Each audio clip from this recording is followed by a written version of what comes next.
Hey everybody, it's Mark, Dr. Deadwax. It's time for the Inbox Challenge 2, Day 14. As always, my good friend the Beeb is here. And this episode is sponsored by the very Rutherfordian Trevor Rabin album. Mediocrity is thy name. Banality is thy game. 5 records picked by Zep Pearl Vance from the VK Lounge in suburban Chicago, I think. And he might be getting some new chairs in that lounge. Lisa and I have been talking. I thought for sure, as punishment for all the grief I've been giving Vance lately, that his numbers would pull like 2, 3, or 4 double LPs the way the double LPs have been coming out of the inbox lately, but thankfully no double LPs and an EP, so it's only like 3:45 in the morning here. Owner of a Lonely Heart 12-inch.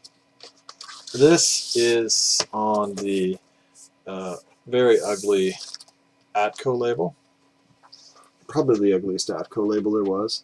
And this is, side 1 has the extended version, the 7-minute and 50-second extended version of Owner of a Lonely Heart. And, you know, it's a prog band, so you know that the extended 11-minute or 7.5-minute version of this song, side 2 has the album cut, which is 4.5 minutes, and then it has our song, which is just the album cut of that. So you know it's a prog band, and 7.5 minutes, 7 minutes and 50 seconds.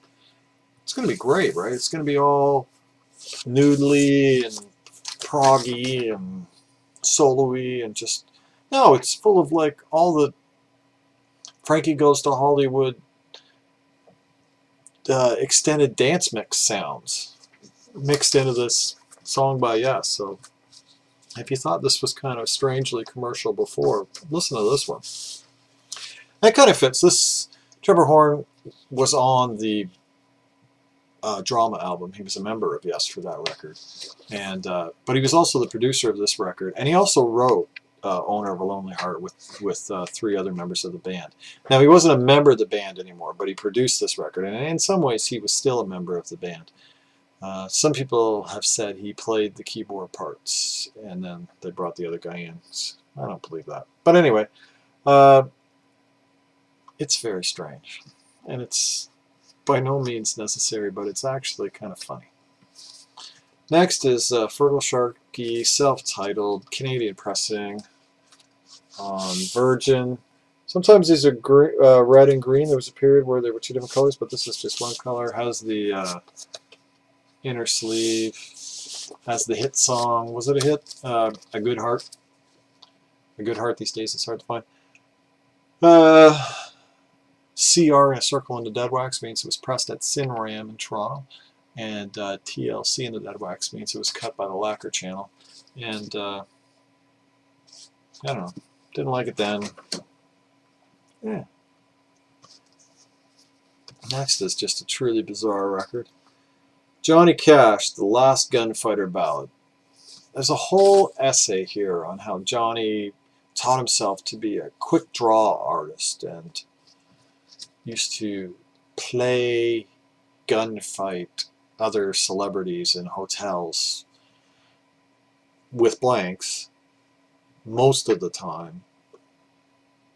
Back in the day when you could still travel with your gun and your quick draw holster. I mean, so one song here is, you know, The Last Gunfighter Ballad. And then the next song is Far Side Banks of Jordan, which is a gospel spiritual, and there's another Jesus song on here somewhere. I mean, it's very American to be singing about Jesus and guns on the same record.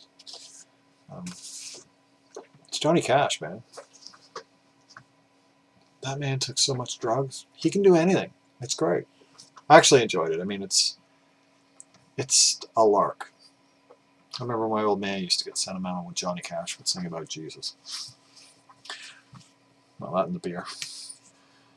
King Crimson, Starless and Bible Black. This is one of my least favorite King Crimson records. Who'd have thunk it, eh? This one is only a 9.78. 75 Rockefeller, U.S. pressing, green and orange. Atlantic label, ATGP in the dead wax for Atlantic George Piros. Side 2 is what's really special. It has the special exploded label version. This is very rare. These command a massive, massive premium on eBay. Well, sorry. If this was a Beatles record, that would command some sort of massive premium amongst collectors, because any sort of factory second Beatles item is a collector. Whereas, because this is a King Crimson record, this is just a pain in the ass where you have to get up quick at the end of the record because your needle then drags through the bit of label in the run-out groove. So not my favorite King Crimson record. Around this time I like Islands better, and Lizard, and this is just, it's better than a lot of prog albums, but I think you can try half a dozen other King Crimson albums before you need to visit them. I'm happy to have it in my collection, especially one with the rare label. And finally is a Canadian pressing of Miles Davis at Carnegie Hall, and this one is mono, because A, it says mono, rail, roll, and over here it doesn't say rechannel for stereo, because I have the rechannel for stereo, and it was so absolutely horrible to listen to. I went out onto eBay and bought myself a nice first Canadian 6i, and it's Canadian 6i because it has maroon and silver instead of red and black as the label. That was our 6i up here, and this record was described as VG+, and I'm sure that you can probably see all the scratches on it, which has me convinced that Canadian sellers are almost as good at grading as UK sellers. That said, fantastic record. This is, in mono, this is where this record shines. In the rechanneled stereo, it's like listening to those stereofied early Beatles records. But Hank Mobley, Wynton Kelly, Paul Chambers, Jimmy Cobb, and with Gil Evans and his 21-piece orchestra.